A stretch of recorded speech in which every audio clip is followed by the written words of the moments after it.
Mathematical गुरु channel पर आप लोगों का बहुत बहुत स्वागत है। काफी दिनों के पश्चात मुझको यह वीडियो बनाने को मिल रहा है। आज हम एक्सरसाइज 13.3 का क्वेश्चन नंबर 6 पढ़ेंगे। हमारा क्वेश्चन क्या कहता है, 3 सिक्के दिए गए हैं, हमारे पास 3 सिक्के हैं। एक सिक्के के दोनों ओर चित्त ही है। पहला जो सिक्का है उसके दोनों साइड चित्त है, मतलब हेड है। दूसरा सिक्का अभिनत है। अभिनत मतलब एक त्रुटिपूर्ण सिक्का है जिसमें कोई एक, चाहे हेड हो या टेल हो, वो ज्यादा बार आ जाता है। जब हम उस सिक्के को टॉस करते हैं तो कोई एक हेड हो या टेल हो, वो ज्यादा बार आता है। त्रुटिपूर्ण सिक्का है जिसमें चित्त 75% बार प्रकट होता है। वो जो अभिनत सिक्का है दूसरे नंबर का, उसको जब हम उछालते हैं तो 75% हेड आता है। और जो तीसरा सिक्का है वो अनभिनत है। अनभिनत मतलब अनबायस्ड, मतलब जो सिक्का हम अपने नॉर्मल लाइफ में यूज करते हैं, जिसके हेड और टेल आने की प्रोबेबिलिटी इक्वल हो, वो अनभिनत सिक्का है तीसरा। तो 3 प्रकार के हमारे पास सिक्के हैं। अब करना क्या है, हमको तीनों में से कोई एक सिक्का हमको चुनना है, यदृच्छया, रेंडमली, अपने मन से चुनना है। और उसे उछाला गया, एक सिक्का चुन के उसको उछाल दिया। यदि सिक्के पर चित्त प्रकट हो, अब जब हमने उसको उछाला तो उस सिक्के पर चित्त प्रकट हुआ, तो क्या प्रायिकता है कि वह दोनों चित्त वाला सिक्का है। तो जिस सिक्के को हमने उछाला वो उसके दोनों साइड हेड आया, इस बात की क्या प्रायिकता है। तो यहां पर हम 3 प्रकार की घटना लेते हैं। पहला E1। E1 मतलब एक ऐसा सिक्का जिसमें दोनों साइड चित्त हो, 2 हेडेड क्वाइंस। E2 एक ऐसी घटना है जो अभिनत सिक्का का है, अभिनत मतलब बायस्ड क्वाइन का है। और E3 अनभिनत सिक्का है, अनबायस्ड क्वाइन है। तो ये 3 घटना हमने ले लिया। अब एक घटना ए लेते हैं, वो क्या है, वह दोनों चित्त वाला सिक्का हो। अब होता क्या है, तीनों सिक्के में से एक यदृच्छया हमने चुना और चुनने के बाद उसको उछाला, तो जिस सिक्के को हमने उछाला उसके दोनों साइड चित्त होना चाहिए, इस बात की क्या प्रायिकता है। तो उस घटना को हमने यहां पर ए माना है। अब 3 चीज निकालते हैं, यहां पर E1, E2, E3, तो PE1, PE2, PE3 तीनों निकालना पड़ेगा। तो चूंकि हमारे पास 3 सिक्का है, इसलिए तीनों की प्रायिकता 1/3, 1/3 और 1/3 होगी। अब निकालेंगे PA/E1। तो यहां पर ए की प्रोबेबिलिटी निकालना है, जबकि हमको E1 की पहले से घट चुकी है। तो E1 पहले से घट चुकी है, मतलब दोनों ओर हेड है, घट चुकी है। और ए क्या है, वह दोनों चित्त वाला सिक्का है, मतलब ये भी हेड है। तो कुल मिला के जो ये एक श्योर इवेंट है ना, चाहे हम जैसे भी उछालें हेड ही आना तय है, श्योर है। तो ये 1 आएगा यहां पर। अब PA/E2, ए है, दोनों ओर हेड आना चाहिए, और E2 क्या कहता है, वो बायस्ड है। तो बायस्ड है मतलब 75% बार हेड आया है, तो 75/100 हो जाएगा। PA/E3, ए मतलब वह दोनों चित्त वाला सिक्का है, और E3 माने अनबायस्ड है। तो अनबायस्ड है, पहले से घट चुकी है। अनबायस्ड मतलब वो एक सही सिक्का है जिसके हेड और टेल आने की प्रोबेबिलिटी सेम है, इसलिए ओरिजिनल सिक्का है, तो इसलिए उसकी प्रायिकता 1/2 होगी। अब हम यहां पर बेस थ्योरम का प्रयोग करेंगे। तो शुरुआत कहां से होगी, देखिए क्वेश्चन में क्या लिखा है, क्या प्रायिकता है कि वह दोनों चित्त वाला सिक्का है। दोनों चित्त वाला मतलब दोनों ओर चित्त है, 2 हेडेड क्वाइंस। तो E1 से स्टार्ट होगा, तो ये हो जाएगा PE1/A बराबर PE1 इंटू PA/E1। इसी दोनों को हम लोग यहां नीचे में लिखते हैं, PE1 इंटू PA/E1। अब इसको आगे बढ़ाते हैं तो प्लस PE1 के बाद PE2 आएगा, P A by E one के बाद P A by E two आएगा, पी ई टू के बाद पी ई थ्री आएगा और ए बाई ई टू के बाद ए बाई ई थ्री आएगा। तो ये पूरा हुआ हमारा वेस प्रमेय। इसमें बस वैल्यू रखना है। पी ई वन 1/3 है, आप देख रहे हैं ये 1/3। P A by E one तो 1 है, तो ये हो गया 1 upon P E one 1/3 into P A by E one, ये हो गया 1, ठीक है, यहां पर 1 प्लस पी ई टू देखिए 1/3, ये हो जाएगा 1/3। P A by E two 75/100, तो 75/100 प्लस पी ई थ्री, देखिए कहां पर है पी ई थ्री 1/3, ये हो जाएगा 1/3 into P A by E three 1/2, ये हो जाएगा 1/2।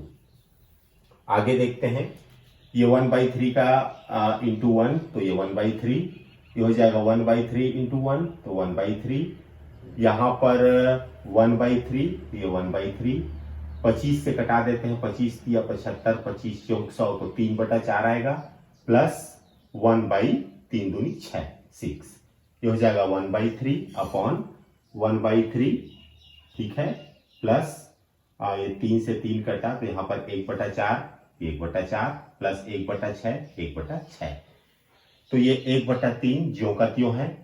यहां पर 3, 4 और 6 का लघुत्तम 12 आया, तो 12 आया तो 3 चौके 12, 4 तिया 12 तो 3, 6 का पहाड़ा पढ़िए तो 6 दूनी 12 तो 2 आया, 1/3, ठीक है, 4 3 7 और 2 9, ये 9 हो गया बटा 12, ठीक।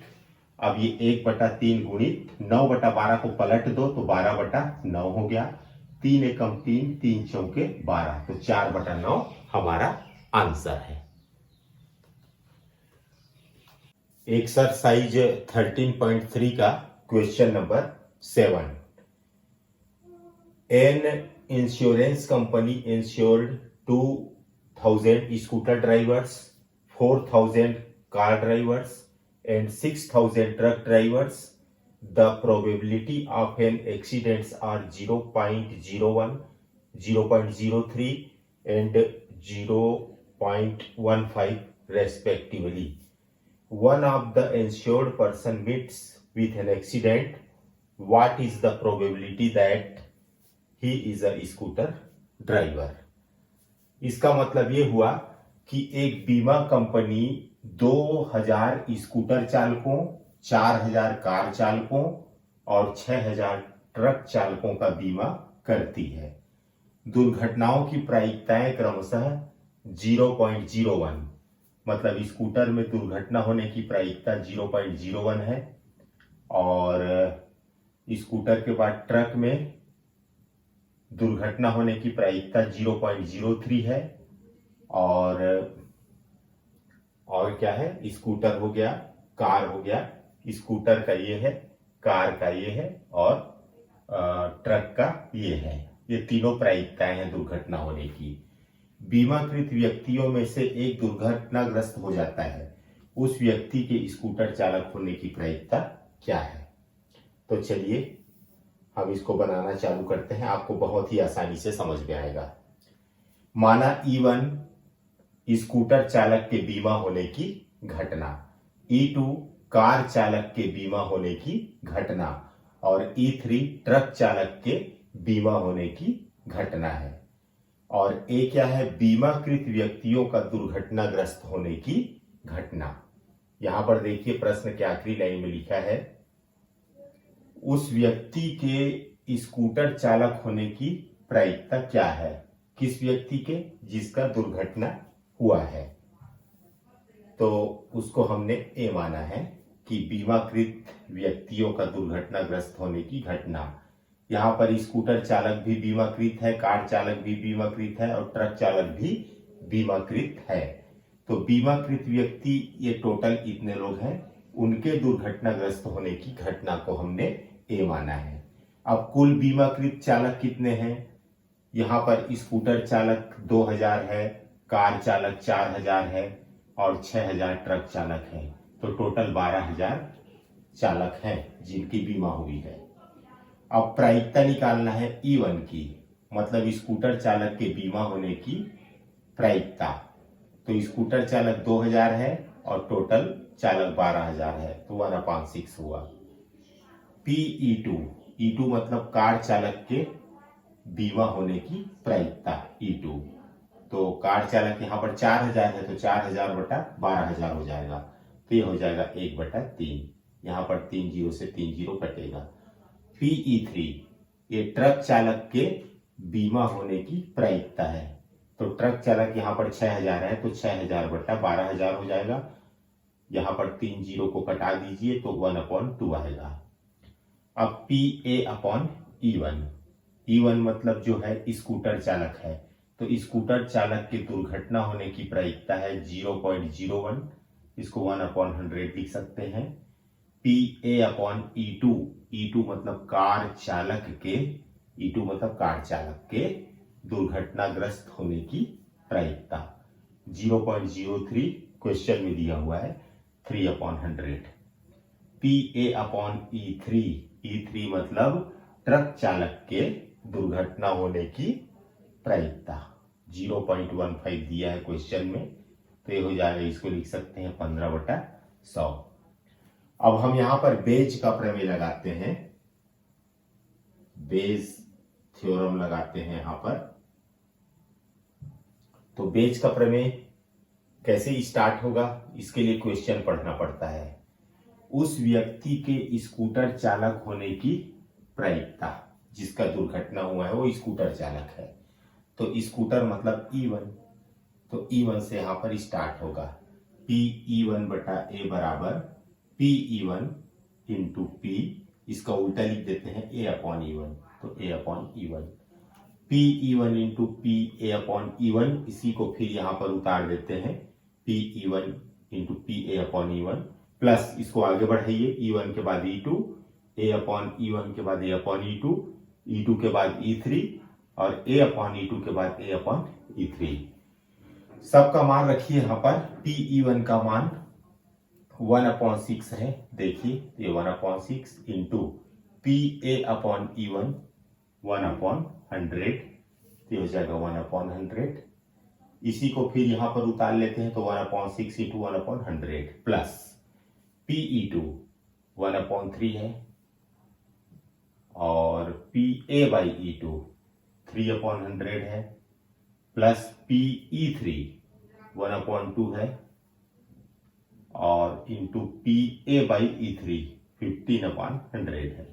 इसको हल करेंगे तो हो जाएगा 1/100 का 6 से गुना होगा तो 600, और यहाँ पर 600 लघुत्तम आएगा तो यहाँ पर आ जाएगा 1। यहाँ पर 300 है तो 300 से 600 2 बार में कटेगा और 2 तिया 6, और यहाँ पर 100 दूनी 200, 200 से 3 बार में कटेगा, यहाँ पर 15 तो 15 तिया 45। ये खैर गुना भाग है, इसको आप आसानी से कर सकते हैं। तो हो जाएगा 600 से 600 कटा 45, 6 और 1 को जोड़ेंगे तो 52 आएगा, तो 1/52 होगा। तो इस तरह से स्कूटर चालक के दुर्घटनाग्रस्त होने की प्रायिकता 1/52 है। क्वेश्चन नंबर 13, एक्सरसाइज नंबर 13.3 का question number 8। A factory has 2 machines A and B. Past record shows that machine A produced 60% of the items of output and machine B produced 40% of the items. Further, 2% of the item produced by machine A and 1% produced by machine B were defective. All the items are put into one stockpile and then one item is chosen at random from this and is found to be defective. What is the probability that it was produced by machine B? तो इस प्रश्न में सबसे पहले हम 2 event मानते हैं। पहली जो घटना है आइटम्स प्रोड्यूस्ड बाय मशीन ए। यहां पर 2 प्रकार की मशीन है, ए और बी। तो जो आइटम मशीन ए द्वारा प्रोड्यूस होता है उस घटना को E1 मानते हैं, और जो आइटम मशीन बी द्वारा प्रोड्यूस होता है उसको घटना E2 मानते हैं। और यहां पर एक इवेंट ए और मानना पड़ेगा। वो इवेंट क्या है कि वो जो आइटम है वो डिफेक्टिव है, दोषपूर्ण है। तो सबसे पहले E1 की प्रायिकता निकालेंगे। तो PE1, E1 मतलब मशीन ए के द्वारा प्रोड्यूस्ड आइटम, ये देखिए 60% है, तो यह है 60% मतलब 60/100। अब निकालेंगे प्रोबेबिलिटी ऑफ E2। E2 मतलब मशीन बी के द्वारा प्रोड्यूस आइटम, तो मशीन बी के द्वारा प्रोड्यूस आइटम कितना है 40%, तो 40/100। अब PA/E1 निकालेंगे, मतलब E1 मतलब मशीन ए के द्वारा प्रोड्यूस आइटम जो कि डिफेक्टिव है, ए मतलब डिफेक्टिव है, तो वो 2% है, तो ये हो जाएगा 2/100।